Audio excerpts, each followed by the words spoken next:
Hey guys, and welcome back to another episode of Going in Blind. So we are very excited because we actually got two new cards from Hidden Hope that are actually going to make a 7th deck in Final Fantasy X viable.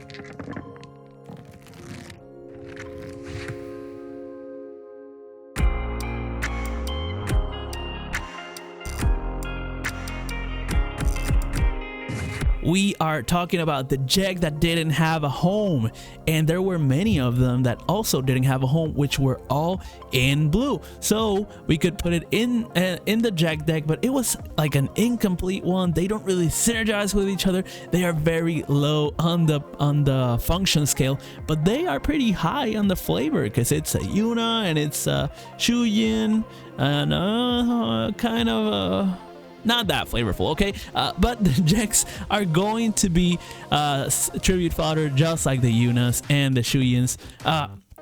They're all going to be either backups, which we have 1, 2, 3 of. No, 1, 2, 3 of.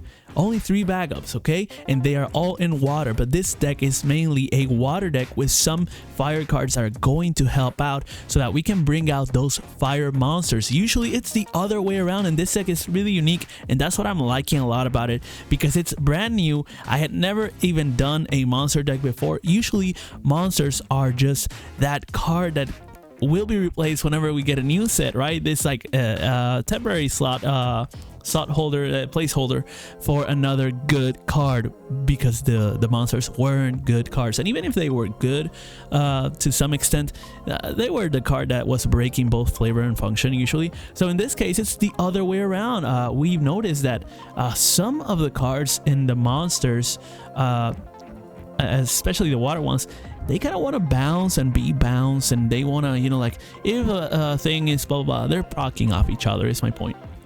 So noticing that interaction, I decided to just put all the water ones in, and suddenly we had jacked at 15 times 3 is going to be 45, so we only needed 5 more cards. And so what I did was I decided to put the other 2 monsters, so it's now officially a monsters deck. It's a new theme that we hadn't made before, and it's in Final Fantasy X of all things. That's hilarious, right? But yeah, it's a 2 element deck. It's got Jack on the leader, only for those monsters to work. Everything else is fodder, but we're still gonna read it. I'm actually gonna read just the monsters. The other things are not as good, but I will read the Yunas, and I will read the backups and the Jacks. So we have, first of all, Jack cost 4, which is gonna be water fire. It's a forward guardian saying that you can pay a water and a fire, and until the end of turn, Jack gains haste, first strike, and brave. You can only use this ability during your turn.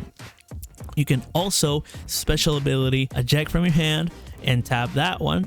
Choose a forward, deal it 8,000 damage. So that's built-in removal right into the leader zone. If we have a leader zone, remember this is going in blind. I don't know how to play this. And so we got a Jack that's cost 5.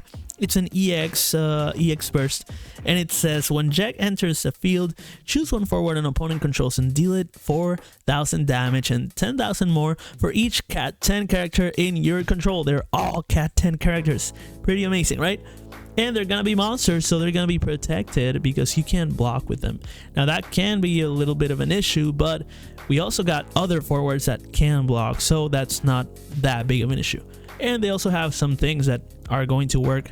So the reason why they don't remain as forwards is because as monsters they're also useful. We also have put Jack into the break zone, search for one lighter dark character and add it to your hand. That one's not really working so much, is it? Because we don't have any dark in there. Maybe we could, but we actually had only a Tidus, actually 2 Tidus cards. So maybe we could put them in, but like I said, no flavor whatsoever. And yeah, so why would I search for a Tidus? It does nothing because Tidus is doing nothing for this deck. Whereas we have actually water and fire cards that can be sacrificed for that, so that's not gonna do much. We could actually use this card for either removal or for sacrificing it for turn 1 Varuna. That's pretty amazing, even though you don't get it back up. Okay, now we have a third Jack, which is gonna be cost 5 forward Blitzballer. Says when he enters battlefield, choose one forward. If one or more forwards are attacking this turn, Return the chosen forward to its owner's hand. If three or more were attacking, break the chosen forward and draw one card instead. And you can also use a special ability, so sacrifice one of the decks and choose any number of summons, auto abilities, or actions. Cancel their effects. That's protection right there. A counter spell, basically. We also have a Yuna, a summoner. It does nothing because there's no Tidus, but it's going to be a 2 CP discard, so it's going to be paying for our 3 backups or for the monsters themselves. And I'm not gonna read it because of that. It's not good. It's help Tidus out and get summons. No summons, no Tidus. We also have a Yuna summoner that doesn't deal with Tidus or with summoners. That one says remove 4 cards from your break zone from the game. And it says choose one forward. It loses 2000 power until the end of turn. What an underwhelming effect. So bad. It's so bad. But we also have tap, choose one forward until the end of turn. It loses 2000 for each forward you control. That one's way better. So for each forward you control, maybe you have 5 monsters. That's minus 10.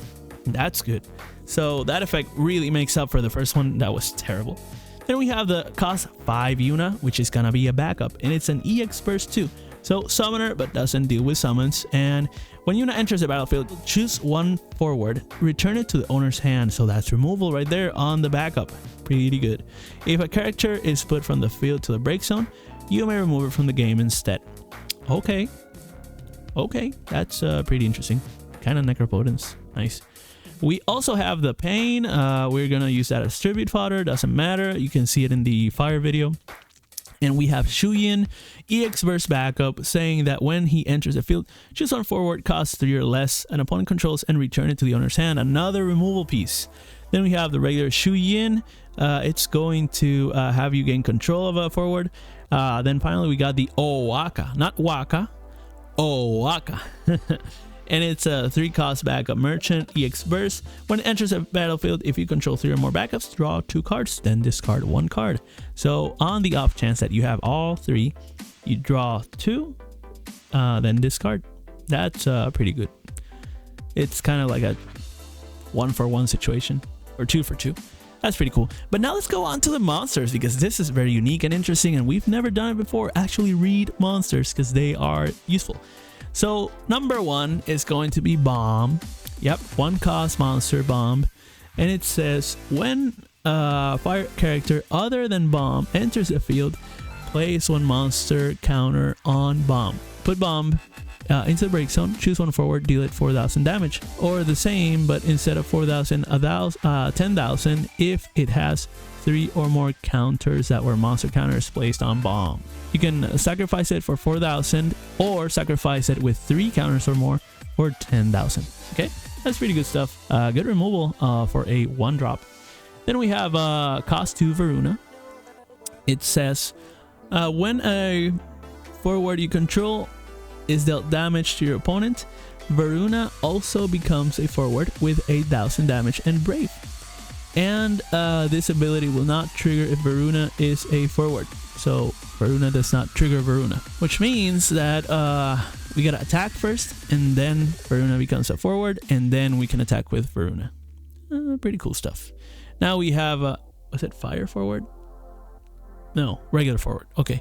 Now we have Piranha, which is one of the new cards. By the way, this Yuna is shitty, but it is one of the new cards. That's why Hidden Hope really helped form this deck. Those are the 2 new cards, Yuna and Piranha. So we have a cost 1 again, and it's Piranha. It says during your turn, Piranha also becomes a forward with 4,000 power. And when Piranha enters the field, choose one forward opponent controls. It loses 2,000 until the end of turn. But if you have damage 3, when Piranha is put from the field into break zone, draw 1 card. So it's draw, and it's a good blocker, I guess. It's not that good, but hey, for a 1-drop, that's pretty sweet. We also have Geo. Oh no, because it's only in your turn, so it can attack for 4,000 only, and then they gotta block. Okay, so they block even if it doesn't do them damage. You can draw on turn 1. That's pretty good. Drop a backup. Play Piranha. next turn attack, draw a card by Piranha dying. That's pretty sweet. Now we have Geosgano, I think that's the way you say it. Geosgano, maybe. It says when a forward an opponent controls returns its owner's hand to its owner's hand from the battlefield, Geosgano also becomes a forward with 7,000 power, and if he receives damage, damage is reduced by 1,000 instead. It does not end at the end of turn. This ability will not trigger if it's a forward. Now we got Sanctuary Keeper. At the beginning of the turn, choose one forward, activate it against 2,000. And we have Sahagin Sheaf saying when a water character other than him enters the field, place one monster counter on it and put him into the break zone, just like with the bomb. Put him into the break zone, choose one forward you control, return it to the owner's hand, or if it has 3 or more counters, put 2 instead. If you bounce that, then this card is going to trigger. We also have the Troll triggering as well, which says when a forward you control is returned from the field to its owner's hand, draw 1 card. So this one becomes something, and this one draws you cards. And only once per turn, but if you have damage 3, it also becomes a forward with 7,000 power, and when it attacks, choose one forward with cost 4 or less, return it to the owner's hand, and that means that this guy will also trigger this guy. So it triggers itself for draw and triggers this guy for attack, and that's pretty sweet in my opinion. But yeah, that's gonna be the deck. Let me know what you guys think. Which one of these is your favorite monster? Piranha's a new one. It's not that wow, but I really like Trolls, and it's different synergies with the other monsters, as well as the fact that we're actually going to play monsters instead of everything else for the first time in this channel. It's like, wow, a new way to build decks, right? Monsters, instead of being placeholders, they are now the main line. That's crazy, right? But yeah, let me know about that in the comments, as well as like, share, subscribe, and follow for more. Okay, I'll see you on the next one. Peace out.